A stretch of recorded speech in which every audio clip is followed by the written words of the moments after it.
क्षमता को विस्तृत कर दीजिए। आपके आगमन से ये मंच रोशन हुआ है। अपने स्नेहपूर्ण उद्बोधन से हमें उपकृत कर दीजिए, हमें उपकृत कर दीजिए। परम सम्माननीय मुख्य अतिथि सुंदर सिंह ठाकुर और अतिथियों से आग्रह की दर्शक दीर्घा में स्थान लें।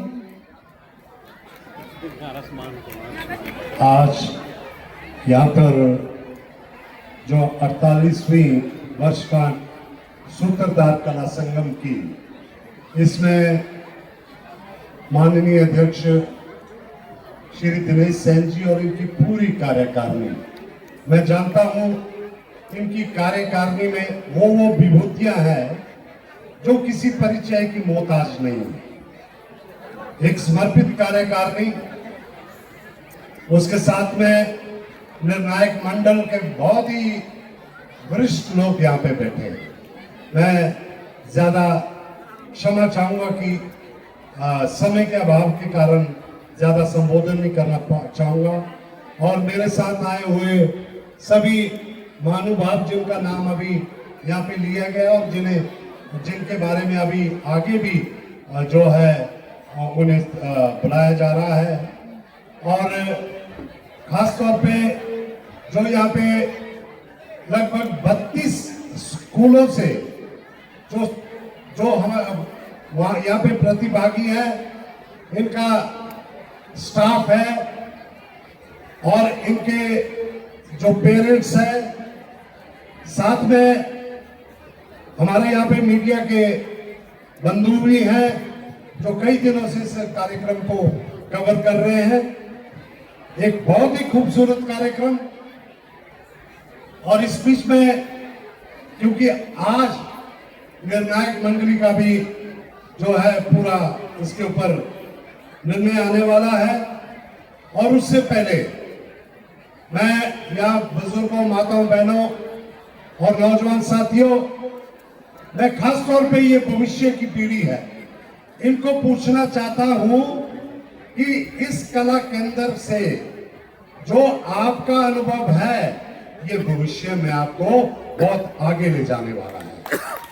बधाई देता हूं मैं सूत्रधार कला संगम के सफर को एक अकादमी बनने तक, और अगले 2 साल के बाद ये 50वां जब ये अपना जश्न मनाएंगे, आप हम यही होंगे। लेकिन एक पीढ़ी, इन्होंने जैसे बता रहे थे सेन साहब की, हजारों प्रतिभागियों को मौका इन्होंने दिया है।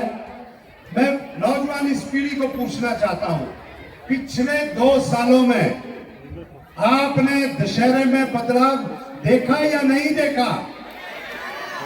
आपने देखा है बदलाव। ये तभी संभव हुआ जब ये छोटे छोटे आयोजन हमें प्रेरणा देते हैं। ऐसे बहुत सारे लोग जो कला के बारे में, कला के संरक्षक हैं यहाँ पे, और खास तौर पे हमारे ग्रामीण परिवेश में जो हमारा नाटी है, जो हमारा लोक नृत्य है, और आपने देखा होगा कि हमने यहाँ पे कुल्लू दशहरे का एक स्वरूप को बदलने की कोशिश की है। दिल्ली में कर्टन रेजर होता है, माननीय मुख्यमंत्री जी के समक्ष शिमला में बैठक होती है। पहली साल हमने दर्जन भर देश आए, पिछली साल 2 दर्जन से ऊपर प्रतिभागी आए देशों के, और इस साल और भी बहुत बड़ा कुछ होने जा रहा है। मैं आपको विश्वास दिलाता हूं, पूरे यहाँ पे हमारे कुल्लू वासियों के सहयोग से, हिमाचल सरकार के सहयोग से, जिला प्रशासन के सहयोग से हम बहुत आगे बढ़ने वाले हैं। मुझे कुल्लू के बारे में आज कुछ बातें करनी है जो नौजवान पीढ़ी को पता होनी चाहिए। आज कुल्लू में मुझे पिछले कल ही एक ट्रिब्यून में बहुत बढ़िया लेख लगा हुआ था, Kullu on the rise. Kullu में हम आगे बढ़ रहे हैं। कुल्लू ही एक ऐसा जिला है जहां पे इतने बड़े बड़े आयोजन इस कला केंद्र में निरंतर चले रहते हैं, और सबसे बड़ा आयोजन अंतरराष्ट्रीय दशहरा उत्सव भी इसी दशहरा मैदान में होता है। हम यहाँ पे इस दशहरा मैदान में आपने देखा होगा जगमग चमकती हुई हाई मास्ट लाइट्स और उसके साथ में स्पोर्ट्स स्टेडियम का बनना। और इस साल मैं आपको विश्वास दिलाना चाहता हूं, कुल्लू जिला मेरी विधानसभा क्षेत्र एक ऐसा हल्का बनने जा रहा है जहां पे पहली लिफ्ट जो है सरवरी से अपर सुल्तानपुर को 2 करोड़ रुपए से जो है टेंडर हो गए। हमारी कोशिश है कि दशहरे के साथ या न्यू ईयर तक वो लग जाए और उसके साथ ही यहीं पे नहीं रुकेगा। हम चाहते हैं कि ऐसी लिफ्ट जो है अगली लिफ्ट जो लगने वाली है उसका भी टेंडर हो गया है। सरवरी बस अड्डे से लेकर कोर्ट कॉम्प्लेक्स तक वो भी एक लिफ्ट लगने जा रही है। और उसके साथ में हमारी 2 सबसे बड़े रज्जू मार्ग रोपवे कुल्लू में लगने जा रहे हैं जिनका बहुत तेजी से काम आगे बढ़ रहा है। सबसे पहला है बिरती माहौल से बिजली महादेव रोपवे जो 7 मिनट में आप माहौल से बिजली महादेव पहुंचेंगे, 274 करोड़ का। उसके साथ में सरवरी बस अड्डे पे जहां पे 1000 गाड़ियों की पार्किंग का काम शुरू, तटीयकरण होना शुरू हो गया है। लंका बेकर तक पूरी दीवार बन रही है ताकि बाढ़ से हमें कोई नुकसान ना हो। उसको हम पार्किंग तो बनाएंगे, लेकिन सरवरी से लेकर माहौल नेचर पार्क तक हम इको ट्रेल भी बनाने जा रहे हैं 9 करोड़ रुपए से। ये मैं आपको बताना चाहता हूं। ये प्रत्यक्ष रूप से बहुत जल्दी आपके बीच में आने वाला है। और ये दोनों रोपवे लगते ही मैं आपको बताना चाहूंगा पैराग्लाइडिंग यहाँ पे शुरू हुई। पिछले हफ्ते राफ्टिंग रामशिला से लेकर किरती के लिए शुरू हुई जिसका कि बहुत ही अच्छा रुझान आने वाला है। बाकी बच्चों, मैं आपसे एक सब्जेक्ट के ऊपर बात करना चाहता हूं। आज हम देख रहे हैं पर्यटन हमारे कुल्लू क्षेत्र में पहले सीमित रहता था, शिमला, धर्मशाला, मनाली तक सीमित रहता था, लेकिन आज इको टूरिज्म के माध्यम से ये एक बहुत बड़ा सब्जेक्ट है। इको टूरिज्म क्या है? इको टूरिज्म एक सस्टेनेबल टूरिज्म है जिसमें थोड़े टूरिस्ट आए लेकिन अच्छे स्तर के एक क्वालिटी टूरिस्ट आए। आज मुझे खुशी है कि हमने नेचर पार्क माहौल में बहुत लोकल लोगों के लिए बहुत अच्छा पार्क बना है। वहां पे हम झील बनाने जा रहे हैं जो अगले कुछ दिनों में वहां पे पानी भरना शुरू हो जाएगा। वहां पे लेक होगी और उसके साथ में यहाँ पे काइसदार बच्चों इतना खूबसूरत इको ट्रेल है।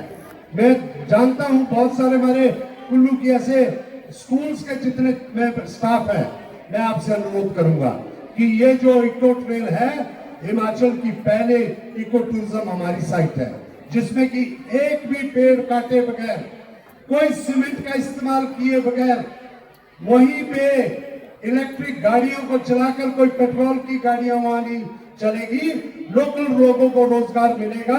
एक बहुत खूबसूरत टूरिस्ट डेस्टिनेशन उभर के काइसदार आ रहा है जहां पे सभी बच्चों को भी जाना चाहिए, पेरेंट्स को भी जाना चाहिए। ये मैं आह्वान करता हूं।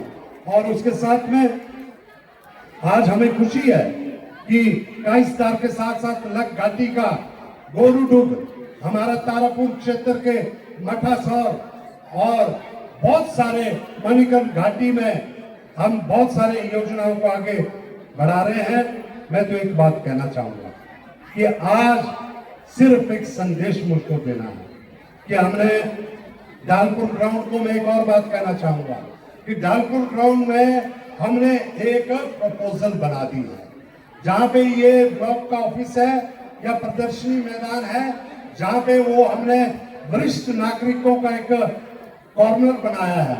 वहां से लेकर हम एक जो है कुल 2-3 कुल्ले वहां से हम पानी लिफ्ट कर रहे हैं आईपीएच के माध्यम से, सरवरी नाले से, और पूरे डालपुर के एक मैदान में कुल आपको चलती हुई दशहरे से पहले नजर आएगी। रघुनाथ जी के कैंप के पास झरना बनेगा, स्पोर्ट्स स्टेडियम में भी झरना बनेगा, बहुत खूबसूरत प्रारूप बन के तैयार हो रहा है। और निकट भविष्य में हम चाहते हैं कि ये जो है कॉलेज गेट से लेकर डालपुर चौक तक ये पूरे का पूरा एरिया माल रोड घोषित हो और ट्रैफिक फ्री जोन घोषित हो, ये भी मैं आपसे शेयर करना चाहता हूं। बाकी नौजवान हमारे यहाँ पे बच्चे हैं, नशे का प्रचलन बहुत ज्यादा बढ़ता जा रहा है। मैं ऐसे लोगों को चेतावनी देना चाहता हूं जो परोक्ष रूप से या किसी और माध्यम से इस चीज को बढ़ावा दे रहे हैं। बिल्कुल जीरो टॉलरेंस अगेंस्ट ड्रग्स होगा। और बच्चों, मेरा आपसे एक अनुरोध है, आज भी मैंने देखा, पिछले कल भी देखा, रोज ऐसे ऐसे नौजवान घरों के चिराग जो है इसके गिरफ्त में आकर अपने आप की अपने जीवन लीला को समाप्त कर रहे हैं। और मेरा अनुरोध है, पेरेंट्स भी कृपया करके अपने बच्चों पे नजर रखें। हम जो ये बातें छुपाने की कोशिश करते हैं कि हमारा बच्चा तो ठीक है, दूसरे की संगति गलत है, देखिए अपने बच्चों पे नजर रखें, वरना जिस प्रकार से पिछले दिनों हम देख रहे हैं और आज भी कुछ बातें आ रही है, इसके ऊपर पूरी नजर रखें। और ऐसे आयोजनों के माध्यम से एक बहुत बड़ा योगदान रहता है कि हमारे ये नौजवान पीढ़ी नशे से दूर होकर अपने कला प्रेम को आगे बढ़ाते हैं, अपने हुनर को आगे बढ़ाते हैं। सेन साहब, आपकी पूरी टीम निरंतर ये काम कर रही है। भविष्य में जो भी मेरी तरफ से बनता होगा, मैं भी आपकी तरह ही एक संघर्षशील रहने की कोशिश करता हूं कि इसी तरह हमारी कुल्लू की संस्कृति को अंतरराष्ट्रीय पहचान मिले। अब हमने विदेशों से लोग कुल्लू तो बुला लिए, लेकिन मुझे खुशी उस दिन होगी जिस दिन हमारे कुल्लू के कलाकार विदेश जाएंगे। आप तो गए हैं, लेकिन बहुत बड़ी संख्या में हम जो है विदेश भेजे, ये मेरा अगला लक्ष्य होगा। और इसके साथ ज्यादा मैं कहता हुआ, भरपूर सहयोग आपके लिए रहेगा। मैं अभी दशहरे की लगभग तैयारियां हमने भी शुरू कर दी है कि इस बारी मैं चाहूंगा कला केंद्र का भी कोई एक लुक दूर जो है, इसको बहुत लंबे समय से मैं देख रहा हूं कि यही लुक कला केंद्र का है, लेकिन अभी समय है, इस बारी हम इस लुक को भी कुल्लू की पारंपरिक लुक को बनाने की इसको कोशिश करेंगे और इसमें बहुत बड़ा बदलाव लाने की कोशिश करेंगे। और पूरे दशहरे के आयोजन में आपके सूत्रधार कला संगम का एक बहुत बड़ा योगदान होगा और आपसे मिलकर हम आगे बढ़ेंगे। मेरा पूरा सहयोग आपके साथ रहेगा। बाकी मैं बच्चों को कहना चाहता हूँ, आपने पार्टिसिपेट किया है, यही बड़ी बात है। हार जीत चलती रहती है, पार्टिसिपेट करना बहुत बड़ा एक बात है। मैं आपको बहुत शुभकामनाएं देता हूँ, सारे स्कूल्स को जिन्होंने पार्टिसिपेट किया है और इतना बड़े आयोजन के लिए फिर से सूत्रधार कला संगम जो अब अकादमी बन गई है, इनकी पूरी टीम को दिल की गहराइयों से मैं शुभकामनाएं देता हूं। भविष्य के लिए भी आप सबका धन्यवाद। जय हिंद, जय देवभूमि।